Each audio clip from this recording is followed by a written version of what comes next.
Hello,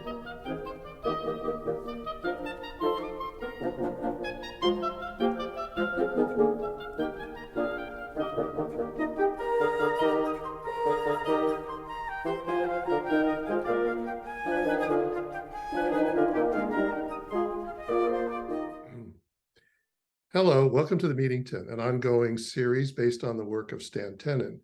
Before we get started, I'd like to introduce our usual cast of characters: Michael Andron, Daniel Gill, Adele Packer, and Lavana Tenen. So if you've been following this program, you've seen that our last, I think, 4 episodes were based on video clips of Stan's earlier presentations that we have on our website, extremekabbalah.com. The name Extreme Kabbalah was Stan's idea. I had done the clips, and he came up with the name. I was kind of surprised because he didn't often refer to his work as Kabbalah. But as we're going to discover today, is the relationship to Kabbalah is solid and probably essential in understanding his work and understanding Kabbalah. Most people today have heard of Kabbalah.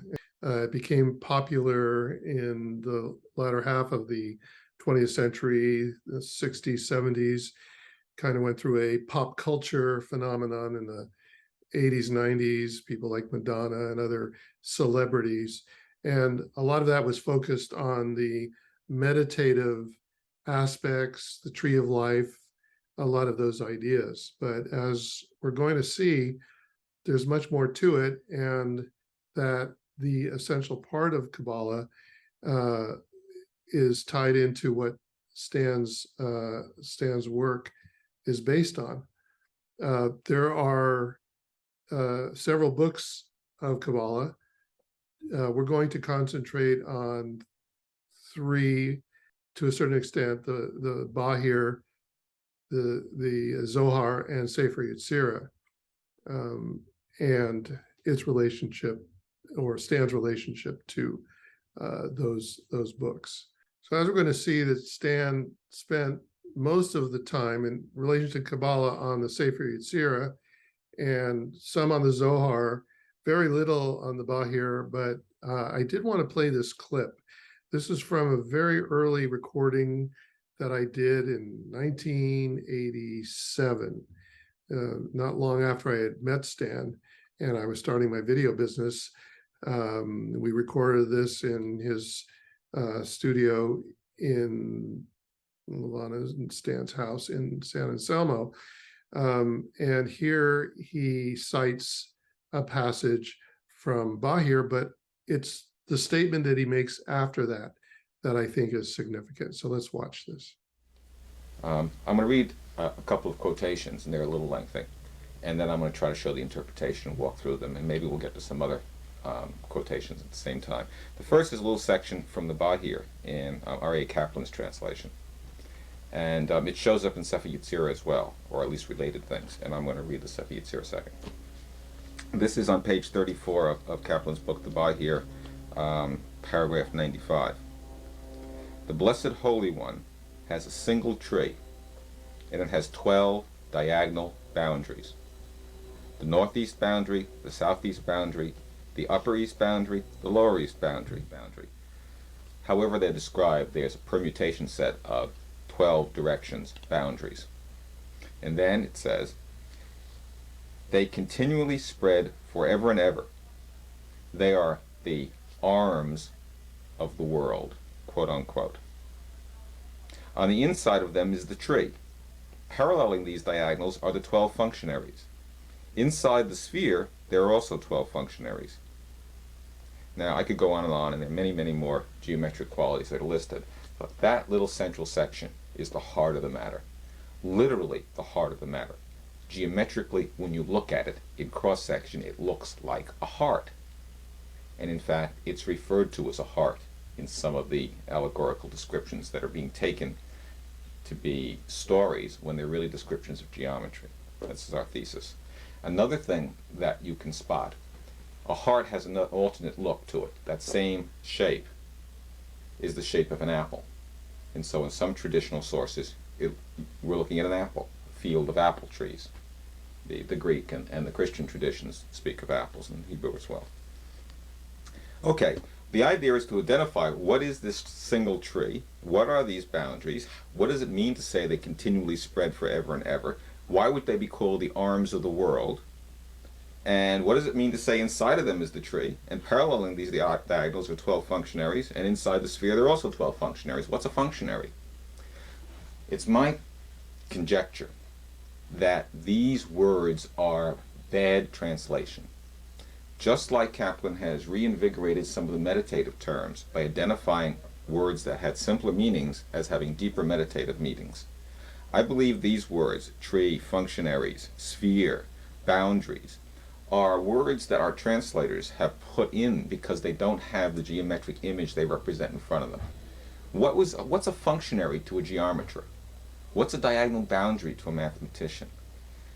You have to pull from what's around you, the language you use to describe what you're looking at. And so this is the best description that could be made when this was written up. First off, I haven't seen that video in I don't know how long, decades. And it was a really good choice because it does show that the way that he was thinking about the materials that he was looking at from the very beginning. And that was his approach, period, throughout all of his work. One of the things that you mentioned, which is true, that in this discussion here, academicians will object to our calling all of these things Kabbalah, but nonetheless, this was the popular framework at the time, and it is what most people know. The idea of looking for geometries, numerical relationships, anything that could be viewed, even in translation, as a description of, locations, directions, numbers, number sequences. That was what attracted his attention, because in a sense it was parsable. It was that P-A-R-S-I-B-L-E. It could be parsed. He thought in that way. He had already, by the time this video was made, come up with the idea of the autocorrelation of the letters of the first verse of Bereshit, and that was one of the first things he did, and that autocorrelation could be portrayed with geometric qualities. And then at that point, he started to see descriptions that corresponded with the geometries that he was seeing, outlined, if you looked at them in the right way, outlined in various texts, which were popularly referred to as Kabbalah. A lot of his early work was focused on Sefer Yetzirah, which is, of the three books that you mentioned, that's the one that's traditionally the earliest. In part because the others were less geometrically expressed. Sefer Yetzirah, it focuses on the letters as individual entities, not necessarily just as, that their purpose is not just to make words that you can read, that each letter has its own essence, and that there's a numerical quality to it. And all of these things really were kind of geared to the way he thinks. So that was his entry into all of this material. very early on, actually. I've got all kinds of little itty bitty books on or translations of Sefer Yetzirah from, you know, the age of the 70s and 80s and so on. You know, just like he's got a whole section of them that he was looking at early on. He eventually came to the translation by R.E.A. Kaplan as basically his Bible for Sefer Yetzirah, from which he branched in several different directions. And Bill, since you probably have other things to say about Sefer Yetzirah, yeah, we will. Yeah, right. We're going to come back to Sefer Yetzirah. But first I want to talk a little bit about Zohar. But before we do that, does anybody have any general comments about Kabbalah that relate to what we're talking about, that we can enter, or we can go specifically to the books that we're going to discuss, mainly Zohar and Sefer Yetzirah? Yeah, Michael.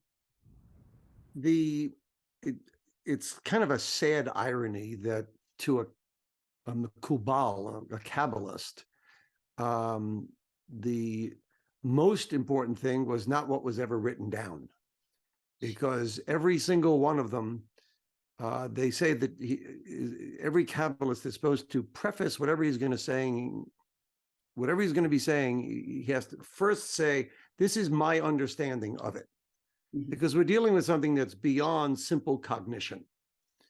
And of course, once we set it in words, it loses a certain flexibility to it. But everybody has a different place where they're standing, where they're looking at something.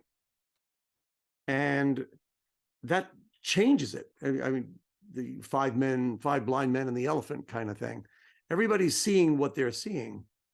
But there were three big ideas, and this is an R.E.A. Kaplan analysis as well, which is that there's the Ma'aseh Breshit, the act of creation. In other words, what is the world? What is it? What are the dimensionalities? How do we somehow climb a ladder to get to God? How did he create the world? What's it all about? Where are we? The second part is the Merkava part, which is the chariot, or how you get connected to that.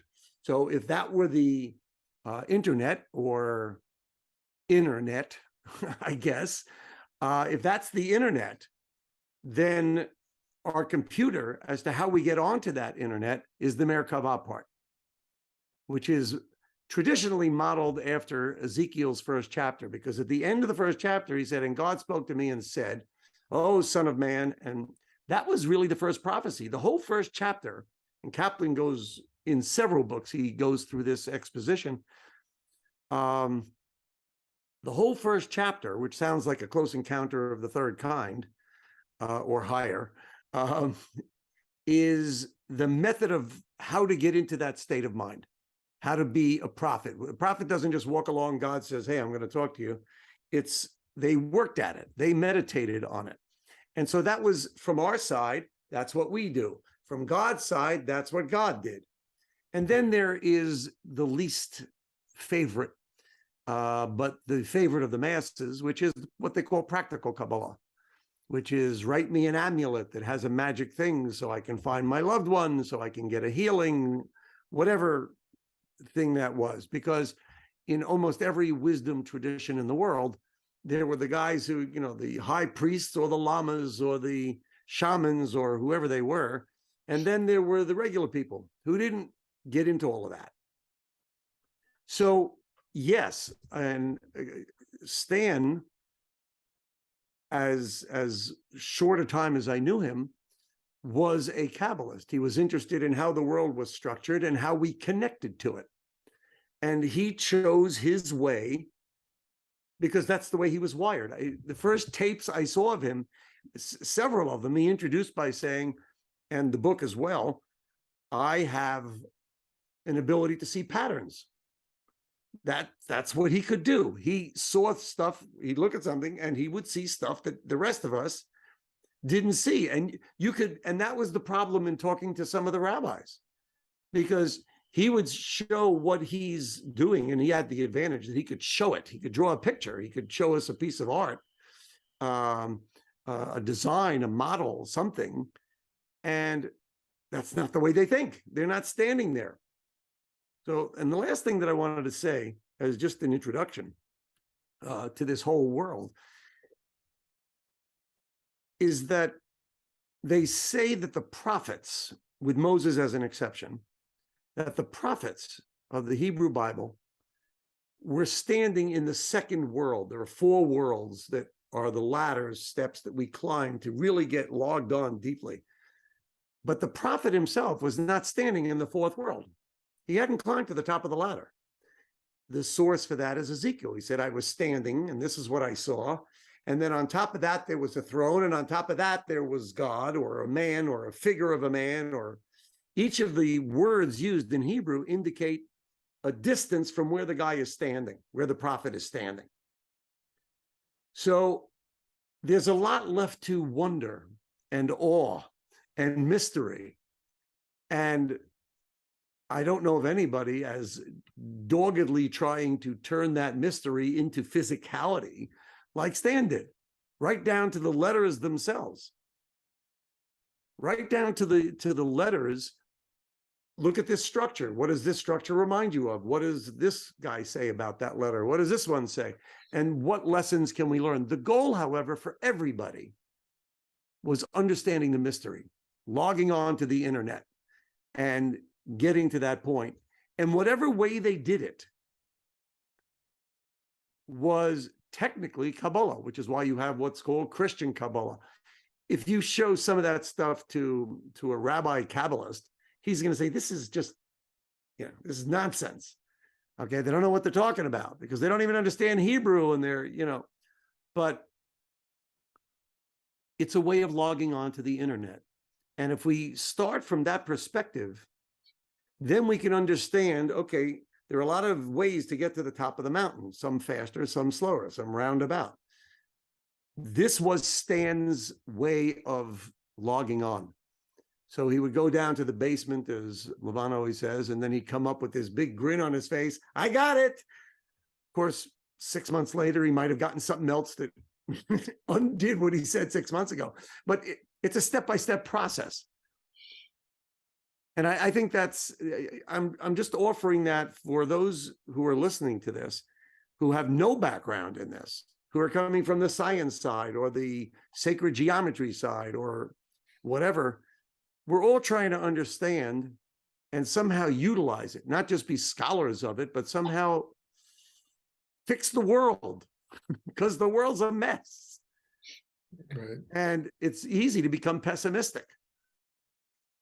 Right. And that's right. That's the underlying goal, is to make use of it, not just to study it and meditate on a personal level. Daniel, did you have something to say about this? Yeah, I think it's if you look at the failure of societies and religions and over the ages,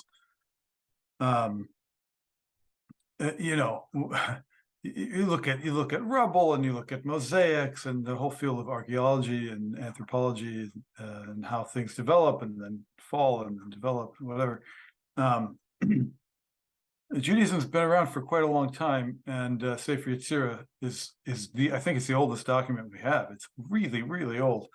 And the interesting part about the vision of a society of Judaism and the concept of God is the secret of it is really in the vision of Ezekiel, where he's having this amazing vision, this incredible things happening, and he looks like, of course, intelligently looks to see God.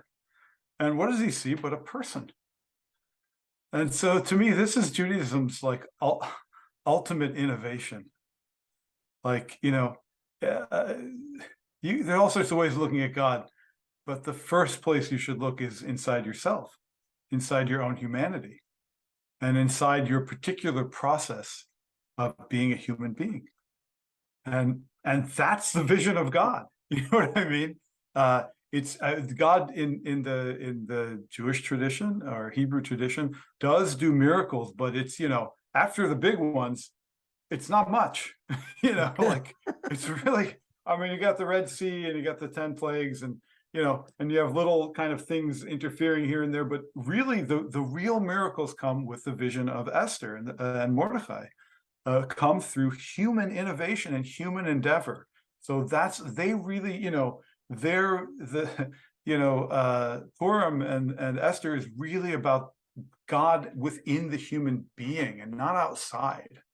And it's particularly heartening. I mean, it's such a beautiful vision. So that's, you know, you asked the chariot you spoke about is really nicely, you know, it's like when you start doing your thing, first you have to discover your thing, you know, whatever you have to define, okay, this is what I'm supposed to be doing. And and it's usually what you're super attracted to. You know, it's that, again, that's the other lesson. It's not like do as you're told. And then, you know, it's like, no, do what you want. and in that process, you'll become a better person. Find out what you like, find out what you want first. Okay. I like music. Okay, fine. Great. Good. I like geometry. Wonderful. I like mathematics. I like reading books. Okay, great. Find your thing. And then once you get deep into it, like, you know, I mean, I just finished writing this piece and like, a commission, very exciting thing. And I mean, it just flew out of my fingers. I mean, it's a lot of work just to sit there and think about stuff. But the concept of anyone who's done work in the world knows it's like the concept of the Merkavah is not just a intellectual concept. You know, there's a higher, you're connected to this higher some things, and it speaks through you, but with you. It's not just like you're an empty vessel and you have nothing. You know, you have quite a bit to do with it actually, but it's not entirely you either. It's not like an you know, either or. It's both. So, and then just one more thing you mentioned also, very very nice, astute comments about practical Kabbalah. It was expected in Eastern Europe that if you were a rabbi worth anything, you better know how to summon angels and get demons away and pronounce names of God that could literally make miracles. It wasn't like you know, on the job resume. Can you imagine you walk into, you're a rabbi interviewing and you walk in and you're like, oh yeah, but I can do miracles. They'd be like, whoa, you know, like, so, but at the time it was, and the Baal Shem Tov actually was the last person who really did that. It was from him on, it's really, I think Rabbi Nachman also had some of those skills. Yeah, I think you're right, but it was starting already to, you're for sure, you're 100% right. I think it was starting to be hidden more. You know, there were still a lot of people who could do that, including Rabbi Nachman for sure, but it wasn't like societally, you know, we had the dawn of the Enlightenment and modern technology and everything, so it kind of, that stuff faded. Yeah, and actually, for those of you who are watching who are going, really? I, a couple of years ago, got this really huge book on the history of Hasidism, and I was utterly done from a totally scholarly point of view. Basically, they were going back to the original, whatever original documents and so on were left from the era of, you know, the late 1600s, early 1700s, just community records. And records of what was happening, you know, in the world at that time in that particular location. And it became really clear to me that, yeah, you know, these very objective records from the time, you know, not tales of your Rebbe that you loved, but just, you know, from tax records or records of birth and death or whatever. There really was something very, very, what we would call really weird. Yeah, Einstein called it spooky at the time, and it really very was spooky. It was a real thing. Yeah. So, for those of you who think that was all just flim flam, I check some of the scholarly records. There was something going on that we now really can't understand, but that was very real and physical and happening, just as Daniel was referring to. Mm. And most likely that was related to Kabbalah, probably more of the alphabet, the letters, and the Yeah. presentations of the arrangement of the letters, and that sort of thing. Adele, did you have a comment? Yeah, I just wanted to say that I was introduced to Kabbalah through Stan's work. So I kind of came at it by looking at some of the beautiful geometric shapes that was the tree of life, just with dots on a page, and how he moved those dots around. And I just saw interest in the geometry of it translated into movement. And then I started researching what the heck I was doing and realized how deep and beautiful and well researched his work is. And I started, like, I think I've mentioned this before, like, I saw that he was reading Isaiah Horowitz, The Generation of Adam. So I just jotted that down. I said, oh, I should pick up that book. Well, just try reading it. You have to read it 100 times, just to start to get a sense of the mystical kind of opening of language to meaning. And there's so much in it about the letters, and beautiful, pulling apart the essential letters of God's name and looking at not just Yud, but Yud spelled Yud, Vav, Dalet, and how those three letters inform us about just the very first letter of this essential 4 letters of God's name. So it had so much depth and so much spiraling in. So I have since taken courses and read books, and I'm in no way as well versed as Michael appears to be on Kabbalah or Daniel, but I feel it. Like, I really resonate with how the letters are pathways to God. And so what's the pathway? One pathway might be as simple as just moving beyond your limitations. And where does that take you? Or one might be just, what's it like to open a door and stand on a threshold and take a chance and move forward. So they're messages about living well and connecting to something bigger than yourself. So that's where I came at it, was, from making some crazy decision to make a very long dance about the letters, and to use the gestural language. And the doors just kept opening. Dalet was just the beginning to open that door.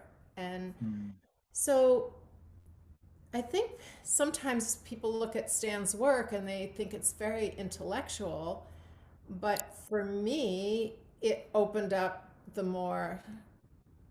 all the big questions were opened up through his work. So I think his book is well worth tackling, and looking at his index of other resources just is an ongoing learning now. It's my life learning.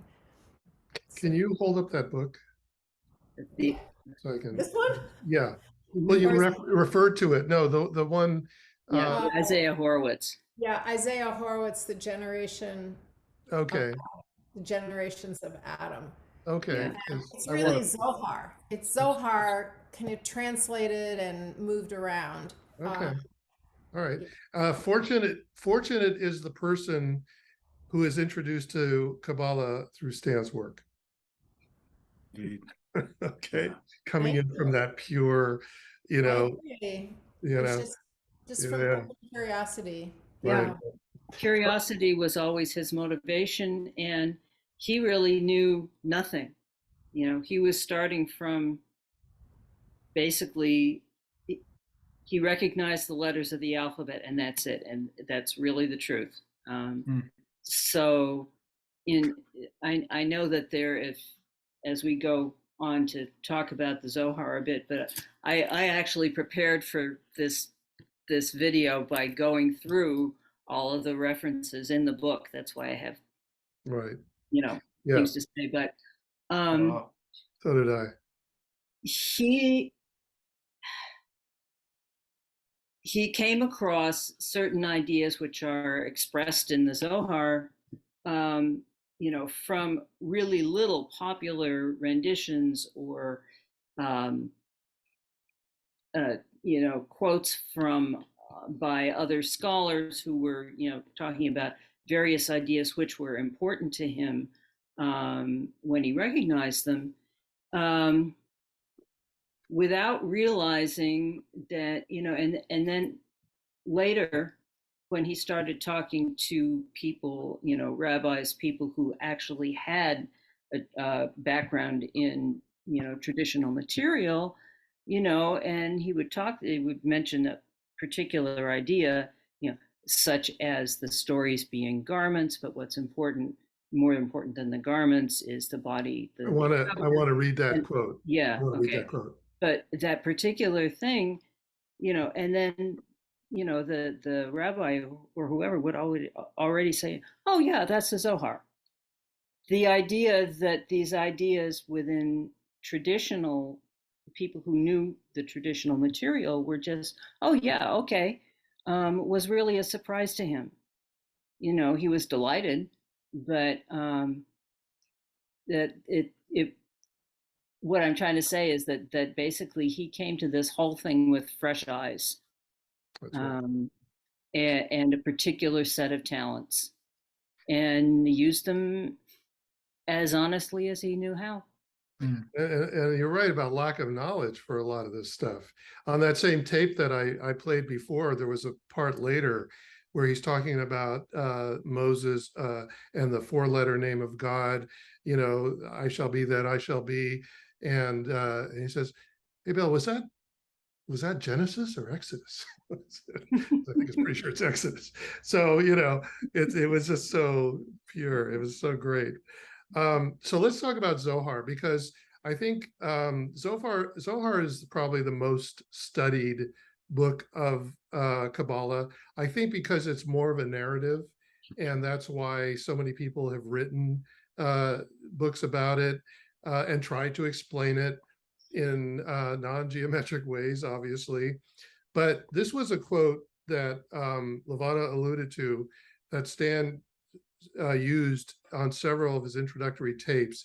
If you watch Geometric Metaphors of Life, he opens with this quote.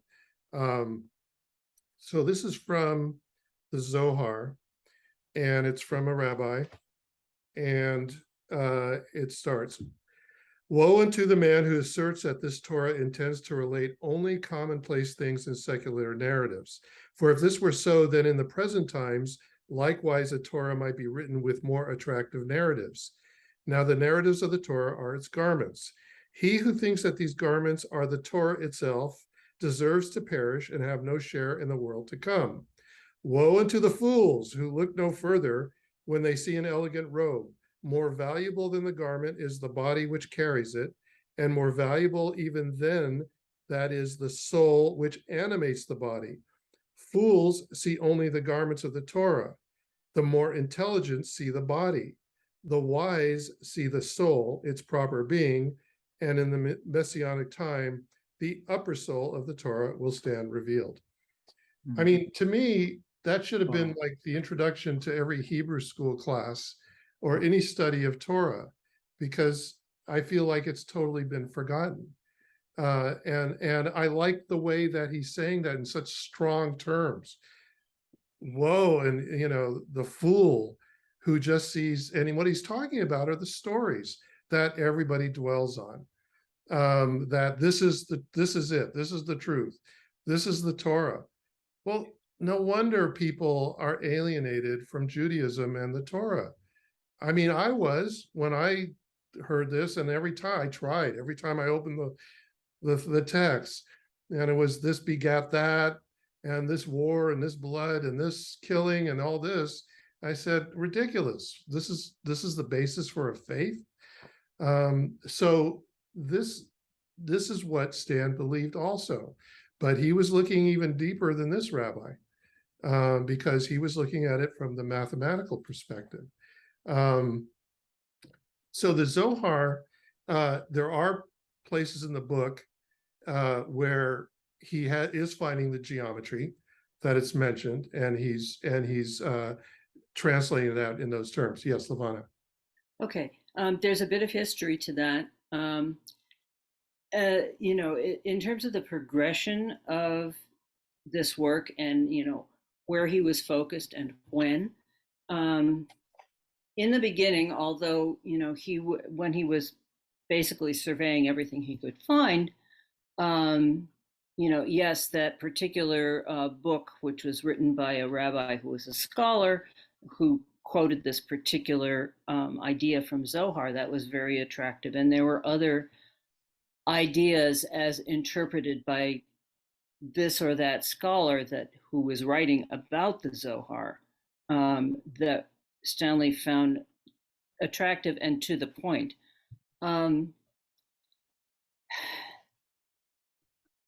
He found that, at least early on, for him, Sefer Yetzirah was, because it was focused on the letters and on the numbers and is really unembellished.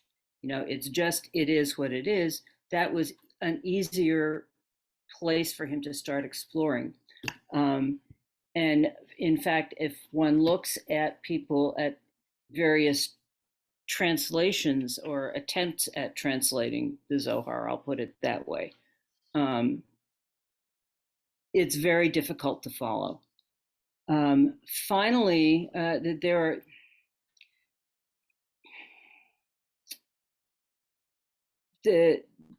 are some geometric references that he did find that basically the numerical, some of them describe certain figures. But one of them that really grabbed him wasn't until the most recent scholarly translation of the Zohar was published, which is that one done by Daniel Matt. And there was a description, a translation of a commentary from, on the second verse of the Torah, which is, when the earth was, it's basically the talking about null and void and so on. And the phrase was, where is it? There, yeah, okay. Now, we've had all kinds of people ask us, well, what about the torus? What about, this particular form? What about the smoke ring? How does creation start? And so here is from our book. From Dan Matt's translation, here's the beginning, the section of the Zohar that explicitly comments on the beginning of Genesis. And the translation reads, "A spark of impenetrable darkness flashed within the concealed of the concealed from the head of infinity, a cluster of vapor forming in formlessness, thrust in a ring." Think about it. That's when, in his early talks, Stanley started talking about, what's the first thing that you can do? What in a formless void, the first thing you can do is create vorticular motion. And somehow Matt captured in this translation an exact description of a cluster of vapor forming in formlessness, thrust in a ring. And it turns out, in one of his notes for this, one of the two words for cluster of vapor forming in formlessness, the word kutra, means both knot and smoke. That just totally floored him when he read that footnote. That was another one of those moments. So at that point, that and the cube octahedral structure, which I'm not going to go into now, were his two really most explicit findings that he could express that related to the Zohar. The Zohar was always more difficult for him simply because it's not structured really. It's formed in terms of tales. People tend to translate it as poetry. People tend to translate it sometimes as really weird stuff that doesn't make any sense if you know about, some of the geometrical forms on it. I know that Daniel, you and Stanley and I had a couple of whole sessions around our dining room table going, oh my God, did he really translate this that way? No. Yeah, I remember. Yeah. So that was much more, the Zohar was much more problematic for Stanley in terms of being able to work with it, as opposed to dealing with some of the ideas that were being expressed. The ideas he found very compatible and very thought-provoking, but the actual material itself was much more difficult for him to work with than Sefer Yetzirah. And in fact, he came back to Sefer Yetzirah very strongly in the last part of his life in material that has not been published. Yeah. So Sefer Yetzirah was right up his alley. And Yeah. the fact that it had not been translated in any form that anybody could understand made it so obvious that it fit into his paradigm. So that it became obvious also that the structure of Sefer Yetzirah was the same structure as the Torah, and that they were kind of hand in hand. Yeah. I'd like to share a little theory here based on that, and based on what I learned from Stan in regard to Sefer Yetzirah. It's called the Book of Formation, and nobody knows where it originated from. Theories go all the way back to the Garden of Eden, but a lot of it comes from Abraham. Started with Abraham. So what I did was I kind of thought about that, the story in the Torah that goes along, as mostly in Genesis, but also beyond, interwoven with some of Stan's ideas and how he actually used them. So if it starts, let's say it starts with Abraham, and let's go back to Stan's idea of Abraham as a mathematician, developing these ideas, discovering the one God. And the other thing that occurs in the Torah stories is the relationship with Egypt. Egypt keeps reoccurring, and we start, why is Egypt so important in the Torah? And maybe we could go into the translation of Mitzrayim and what that means. But Egypt was, Abraham goes to Egypt. Why? Why is Abraham in Egypt? We skip to Jacob. Jacob fights with the angel. And let's start with Abraham developing this what we'll call the Sefer Yetzirah, these ideas, this mathematics that Stan looked at Abraham as a mathematician. Then we go to Jacob. Jacob fights the angel, becomes Israel, and he weaves for his son Joseph a coat of many colors. Lavana, I'm going to come back to you on that, on a coat of many colors. Then they go back to Egypt. Now they're in Egypt again. Joseph is the overseer. He's the dreamer. Okay, where do the dreams come from? So now the Sefer Yetzirah is now in Egypt, and the Pharaoh that brought Joseph in is overthrown. That lineage is overthrown by the rulers that enslaved the Jews. Along comes Moses. Moses becomes a prince of Egypt and is privy to the inner teachings of the Egyptian priests. That Sefer Yetzirah still exists in Egypt. So under this theory, Moses is privy to the Sefer Yetzirah and studies it, learns it.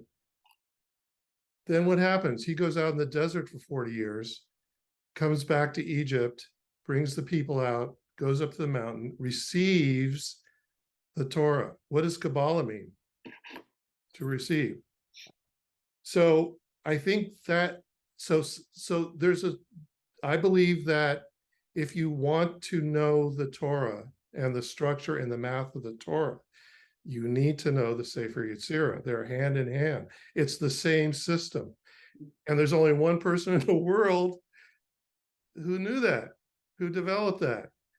And, yeah, he was really, he really wanted to spend years working on the Sefer Yetzirah. He kept talking about it. It's almost like I refer a lot to Beethoven. His last years were these string quartets that nobody understood, that he kept saying, this is for the future, this is not for the people today. And that's what Stan was working on. So, Daniel, you've talked about where the world needs to go and the direction things need to go.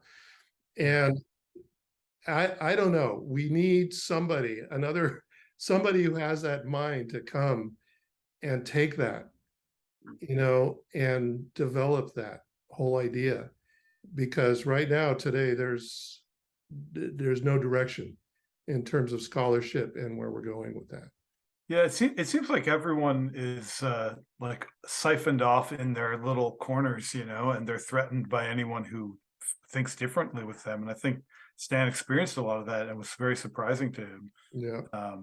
And so I think what he was hoping for, and I think this comes out in his work with the concepts of the minyan, of the group of people working together to achieve a state of consciousness where the emergent quality of God could kind of come through, was like that people, people start working together, like we need teams of people because it's too big. So we need someone to look at it mathematically. And I think one of the things that Stan did was he looked at it broader than with incredible ideas about mathematics and kind of this deep understanding of geometry and how it relates to Sefer Yetzirah. But he also, I think, was always hoping to get like a group of people to look at it from many different angles to kind of present like a unified That's front. right. That's right. We're talking about universality, and that's what we were talking about last week. The universality of this, you have to get it on that level. One of the things about Kabbalah, and especially the Zohar and all of it, but especially the Zohar, is that like if you go back, like there's a deep history of like rabbinic interpretation, and it really starts with Abraham when God says, I'm going to just wipe out Sodom, and he says, well, hold on a second, and God says, oh. And then he like kind of bargains with him. Maybe there's just, maybe there's 10 people, don't destroy it. And God says, well, okay, the conversation's over. Okay, so then you fast forward to Moses, and now Moses has the Torah, and the first act of the Jews is to like make an idol, and God says, well, I'm just going to wipe them out and start over with you. And Moses says, no, he really says, why are you so upset? And God says, oh, okay, we won't do that then. So there's this. Can I make a clarification on that story? That didn't happen then. It was after the 12 spies came back, and they all wanted to return to Egypt. And I wrote a screenplay about it. That's why I know. Oh, okay. Well, whatever the case, it doesn't matter. Yeah. We made a big mistake. And God wanted to, for sure. And God basically said, meaning God asserted his authority. He says, I'm God, and I'm going to destroy them. And Moses said, he literally says, why are you so upset? Like literally, why? What's the problem? And he says, don't do that. We'll just, it's not going to look good. Don't do it. And God says, oh, okay, never mind. Yeah. So, like, that's the first rabbinic interpretation, where God says one thing, and then the interpreters say, like it's like the eye for an eye. God says an eye for an eye, and the rabbis say, oh, he didn't mean that. Well, actually, God didn't say never mind. He says not one male who was born in Egypt will go into the promised land, and that's why you'll wander the right. There are two stories. There's the Chet Egel, which is the sin of the golden calf, and then there's the spies. They're pretty different, actually. Okay. Yeah.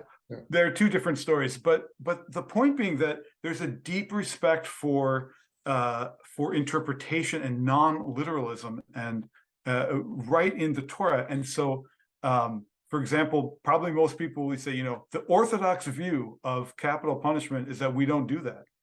We did away with capital punishment in Jewish jurisprudence 2,000 years ago almost, right? But so the literal interpretation is, of course, there's capital punishment, but the rabbinic interpretation was absolutely not. We don't do that. That's gross, right? And so the ancient enemy of the rabbinic movement in its early inception was literalism, and it's all over the Talmud that they couldn't stand each other, the literalists versus the rabbis. And so it's a funny turn of history that many people who consider themselves Orthodox are really literalists. And so, of course, those same groups can't stand the Kabbalah, because the Kabbalah says, forget the literalism, I mean, okay, do the best you can and do as many mitzvahs as you can, but let's look at what's going on here, and they're uncovered. And as a matter of fact, so that the enemies, so to speak, of the literalists can't stand the Kabbalah. Right. And they say, you're wasting your time. It's wrong to learn it. But the Kabbalists, if you look, say very clearly, the only reason you came into the world is to learn Kabbalah, period. Forget the rest of the stuff.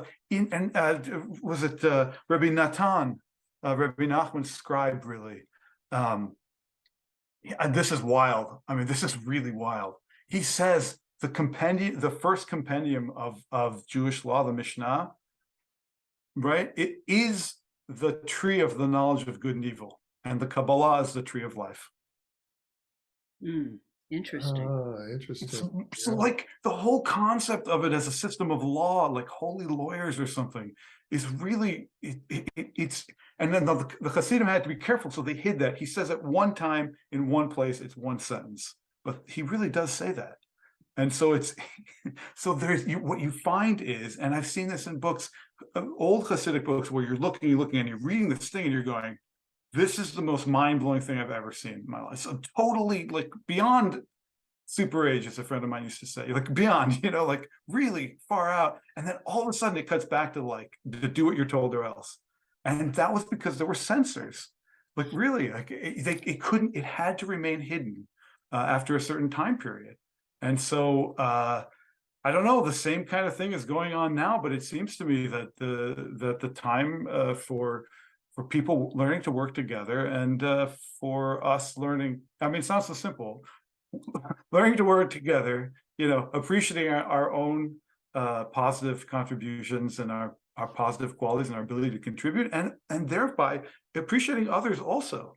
And not always like this strict judgment. It's either this or it's that. It's like there's a different mindset where we can learn to really appreciate each other. And I think that was one of the saddest things. It's just that, Stan so much appreciated pretty much everyone he ever met, but then all these people would just come in with these bizarre kind of judgmentalism. And this is from many different fields. This is not just a Jewish problem.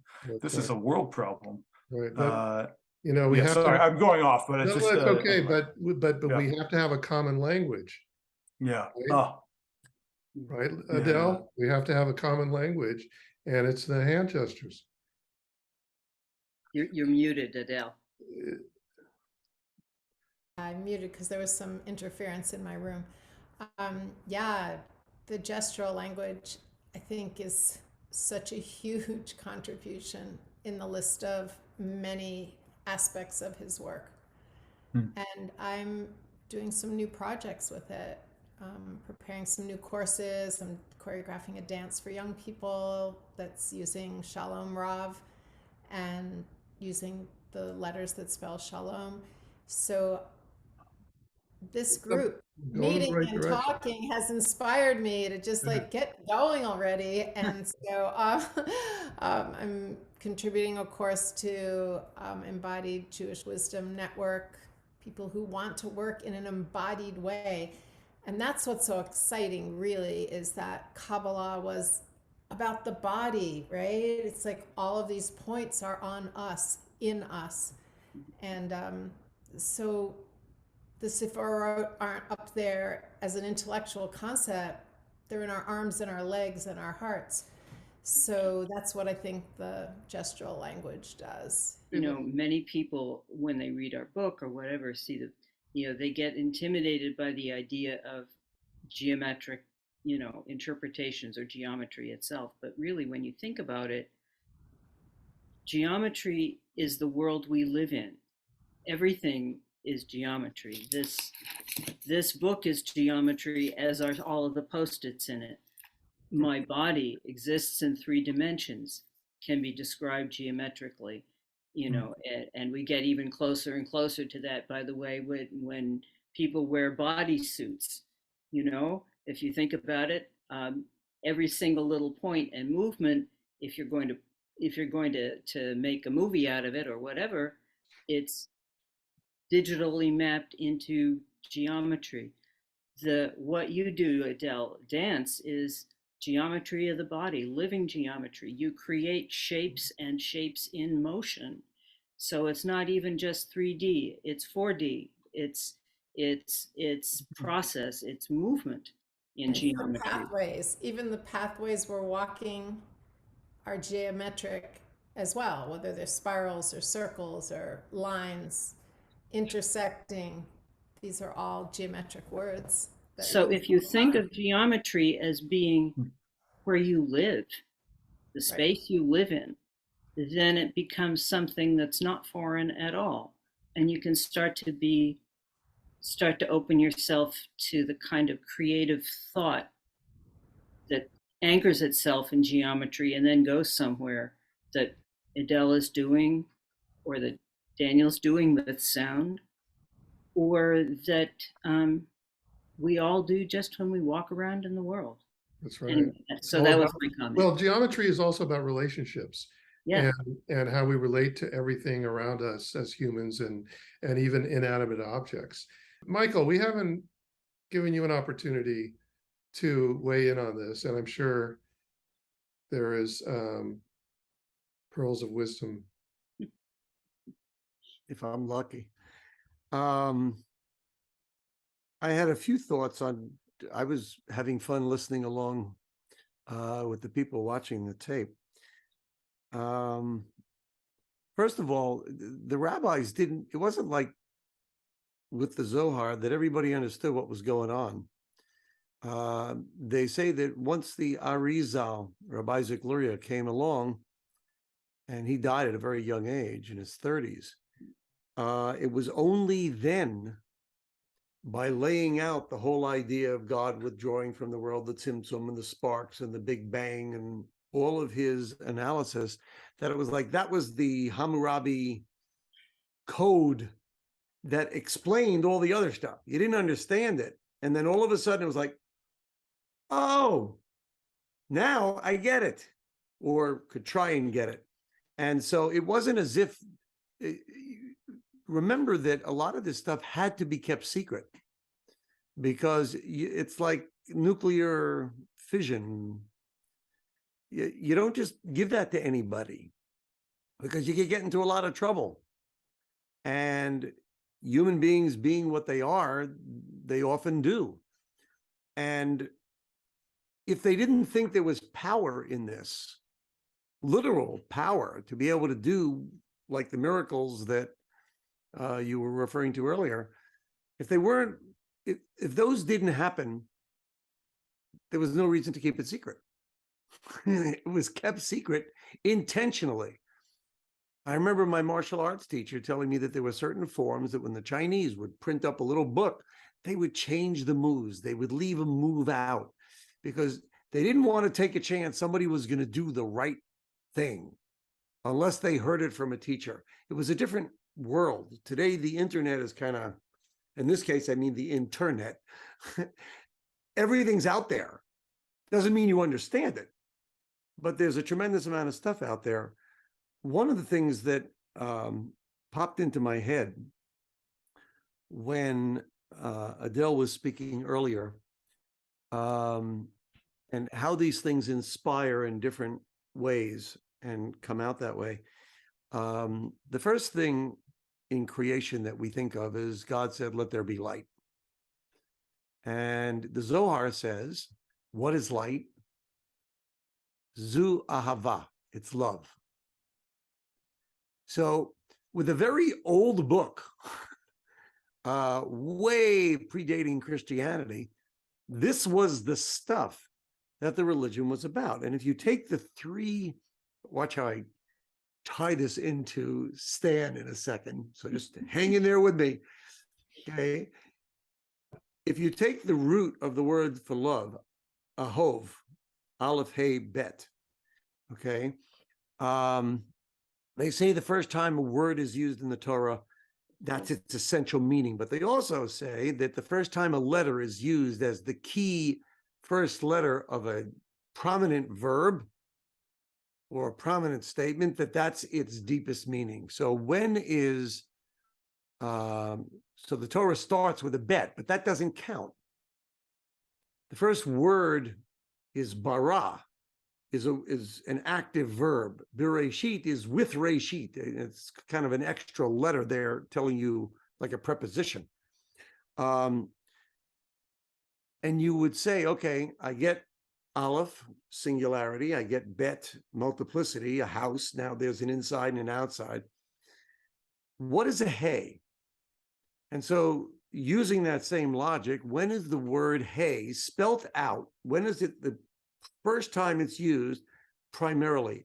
And it's not until well toward the end of the book of Genesis, not the chapter or the parsha of Genesis, but way at the end in Vayigash, where it says, I could be off on my nouns here, but it's something like Helahem Zerah, give them a seed, okay, or give them seeds. When is that? It's when Joseph, having not yet revealed himself as one of the brothers, says to his servants, Helahem, which means give them seeds, which is kind of interesting in the whole seed that produces the fruit and so on, but I'll leave that for the moment. But if hey is give, the essential meaning of the letter hey is give, then you have something very interesting, because the letter before it in love is aleph, and the letter right after the hey is bet. We use the word love easily all the time. I love this, I love that. We don't really love fish. We love ourselves, and we therefore love fish that we can eat ourselves. It's a very singular, selfish kind of thing. It's not what we would consider unconditional love. Bet is the other. It's like aleph was, and there's all kinds of connections to the letter aleph and so on, representing God, divinity. When that letter appears, it says something divine is here. But when there's real love, it's when I'm not thinking about myself, I'm thinking about the other. So when it says love God with all your heart, soul, and might, it's saying we're an us, we're a we. When we love a human being, we love them because the aleph is giving itself over to be a bet. God is giving the world over to us and saying, I'm in you, I'm in your DNA, I'm here. And that's, it just, the whole thing flashed as Adele was speaking earlier, that the action that Beethoven takes in writing something for the future, a dance that not everybody's going to understand without a commentary. They'll feel something, but they may not understand it. But all of this is about healing the world. That's what the minyan is about. It's about healing the world. The world is a mess. It's exploded. And now we have to go and we have to find those sparks and release them into the world. And it releases in an infinite variety of things. I'm sorry if I'm sounding exceptionally esoteric here, but I just want to create the contrast with, but not that they're opposites. They're the same thing with all the geometry talk. You know, it's through the geometry. We're supposed to bring it down and spread it out and give it out, whether it's through music or dance or drama or meditation or whatever. It's to get it out there, and through the geometry. Go, Lavana. Well, I had forgotten about the spelling, of the Aleph Hey Bet. Yeah. Adele, think about the motion that you make with your hands, with the gestures. You've got Aleph, Hey, Bet. Hey is a window, it's a connector. Bet, offering, giving, connecting in this way. Aleph, from yourself, connecting, Bet. And I can just picture, how you would move your whole body that way, but that's, it's like, that's not, anyway, that I just found that both very inspiring and absolutely an expression of the kinds of meanings to the letters that Stanley came up with. I mean, it works. And, I got a feeling from that, and I had forgotten about that spelling and what it would feel like to actually do it. So that was great. so I think we've determined that the value of geometry is its universality, and its relationship to Kabbalah is pretty much what Stan brought us. If you are familiar with Kabbalah, or somebody is, I guarantee if you bring this up, they will deny any knowledge or any relationship to geometry, because, as Stan put it many times, nobody knows about this. And we're hoping that by having a program like this, and through other videos that Stan has done over the years, it starts to pick up, wow, maybe there's something to this. Because if you're going to talk about universality, how can you deny mathematics in terms of its non-cultural, non-prejudicial, aspect? And we've talked about that a lot. So thank you very much for joining us. We will be back next time, and take care. Bye-bye.